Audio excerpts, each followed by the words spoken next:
Alright, yo, kick back. Everybody chillin' right? You good? Yep. Everybody feelin' right? You feelin' right? That's what's up, like the ceiling light. And what's this? Just things that I like to write. Alright, so to start things off, I want to congratulate you on recently being named as a Bay Area Freshman 10. Man. Yeah. I kind of want to know how it feels to know that fans and critics alike consider you to be one of the most exciting MCs in the Bay coming out right now. Man, it's a blessing, you know what I'm saying, to even get that. Because, like, for so long, it seems like you do so much music and people don't hear it. And, you know, for something like that to happen, it's just a blessing. I feel cool. Like, more people like, who's this guy? Who's this guy now? You know what I'm saying? Especially coming from Vallejo, you don't get too many shots like that, you know. So. How'd you find out that you got put on the list? What were you doing at the time? What happened was I went to see Iron Man 2, right? I went to see Iron Man 2. I knew that night they was going to do the thing on the radio because they talk about on Twitter, DJ Amen on Twitter. And a lot of people voted for me, so I was like, you know what I'm saying, let me see what's going on that night. They said it's going to come on at 11. So I got home like at 10:45, and I was like, yo, it's coming on. It's coming on pretty soon. My little brother was on the camera, on the TV, but on Comcast, you know, you can listen to radio stations on Comcast, like channel 987, some weird channel nobody ever goes to. And it was like 10:50. I heard Neo the Gift song. I was like, oh, that's the homie Neo the Gift. It might be on the list now. I'm like, I know he on the list. You know what I'm saying? Next thing you know, yeah, who you got coming next? So we got next coming from Vallejo, California, man. He got the city going crazy. Mo Green. I was like, oh man, you know. So I got that recorded on the DVR. Just to commemorate that event, history and time. Yeah. Well, speaking of it, because you said you knew Neo the Gift. Did you know any of the other MCs that got put on the list on a personal level? I knew most of them. You know, I knew most of them. I knew Neo. I knew J.N. I knew Feek. I didn't know Feek like that, but I know Droopy. Droopy's like my first friend ever, and they all in the same camp, so I knew about his music. Okay. I'm gonna say I knew most of them. I know most of them. Might be like two I never met before, but I knew most of them. I like to network with a lot of people. You know what I'm saying? I feel like if you're gonna do music, you gotta network. You gotta get your name out. At least be cool and cordial. You know what I'm saying? Your peers. You know what I'm saying? So definitely. I didn't know a lot of the people on the list. Yeah.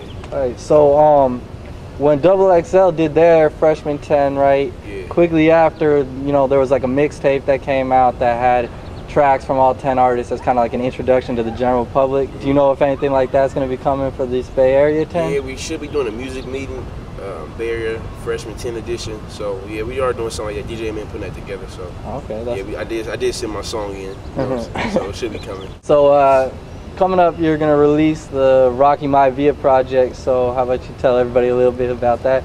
Okay, well last year I just want you to hear my voice. I dropped that myself, just, you know, doing a bunch of songs, compiling a whole bunch of songs, putting that out. Like, it kind of got slept on, you know. So, but so much has happened since that came out. Like, I signed a deal. I've been to Texas, performed out, you know, in Texas. I never performed out of state before. There's so much things happen in life and things like that. I like to incorporate a lot of life in my music. So I figured I'd put Rocky Maivia out because I'm moving to the bigger and better things, but I'm still like a rookie. You know what I'm saying? So on the Rocky Maivia tape, Rocky Maivia, the name comes from The Rock. Everybody knows who The Rock is. Everybody knows, you know what I'm saying, you smell what The Rock is cooking. But this is before all that. This is before he even got a name like this. Rocky Maivia, when he first came in the league, and nobody knew what he was going to do, but he had a lot of potential. You know what I'm saying? So that's why I feel like I got a lot of potential. I'm coming in the league. I'm trying to come, you know, do what The Rock did in the WWF. You know what I'm saying? Yeah. So is it going to be original production or? Yeah, I got all original production on there. You know, straight album. You know, I looped a song for like you know, just going in and out. People call it in and out. I looped a song for that, but that's just like I did that myself and I just tweaked it a little bit. You know, I like to find random loops in songs and kind of flip them and tweak them. Songs people usually don't listen to, but I listen to everything. Yeah. So it's just some random stuff nobody ever heard of. You know, so I do that stuff like that. So who are some of the producers that you're working with on the project? I got Nick Maples out of Richmond. He got a lot of songs on there. He got like 2 or 3 on there. I got Sue, who's also one of the freshman top 10. He did a beat on there. I have Joey Cool. I got Ty Bo, 108K on Honor Roll, Trackademics and all them. I got 108K. He's actually singing the hook on there. DJ Ambush from the Oakland Faders. Got some stuff on there. A producer named MT the Great. Got him on there. Martin, who produced my song Non-Title Match, I got a video for. Shout out to Martin, Austin, Texas. Yeah, a couple other folks on there, you know what I'm saying? Yeah. So when's the project gonna be out? In June, sometime in June. I don't have an exact date yet, but sometime in June it's gonna come out. We're getting the campaign ready right now, so y'all check internet, all that for the campaign. We really pushing it. Like a lot of people drop CDs and just drop them. Like here you go. Then it's done. Like so, what you got next? I want to kind of build up campaign, build my brand up as an artist, you know, and just try to make something better than. Not, I won't say better, like people are lesser, but make something bigger than what it could be. You know what I'm saying? Let's just put our all into it. You know. So moving on a little bit, you mentioned, you know, the title of the project's Rocking Maya Villa, and between that, the non-title match video, and you know, a lot of your punchlines and metaphors in general have that wrestling influence. So you clearly got to be a fan of wrestling. So you want to tell people about that a little bit? Like currently, I'm not as much as a fan of wrestling as I used to be, but I used to be like crazy wrestling fan. Like the wrestling bars from the Ice Cream Man, like I used to get those. I had like a stack of cards like this. And my mom washing my pants with them in there, and then they were all soggy, messed up, so I started crying and stuff. Like that's how serious I was. Like somebody would tell me wrestling was fake, I'll get mad and walk home, you know, stuff like that. So I was a huge wrestling fan. All the toys, all the rings, ladder matches. We doing chairs. Go to school. We had our little cruise, Nation Domination.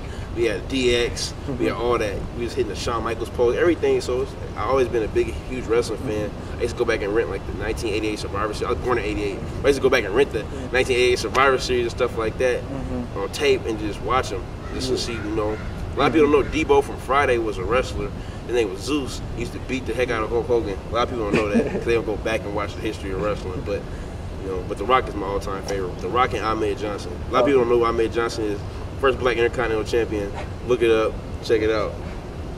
Speaking of Hulk Hogan, if you had to choose Hulk Hogan or Hollywood Hulk Hogan, which one would you go for? I'd probably just go old school Hulk Hogan, eat your vegetables, you know what I'm saying? Take your vitamins, Hulk Hogan, because Hollywood Hogan, he was cool, but he always kind of was weird to me, because like, how's his hair blonde?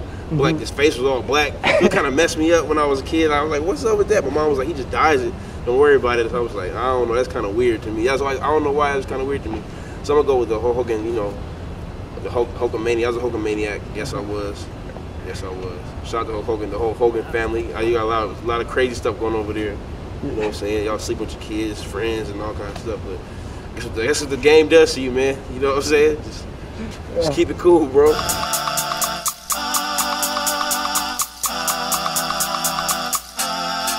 She got her toes done up and her fingernails matching. She rock tennis ball green, so I hit her with a racket. She got it, I gotta have it. Might stab it if I grab it. Get her necky like the magazines that's in between the mattress. I'm like, really?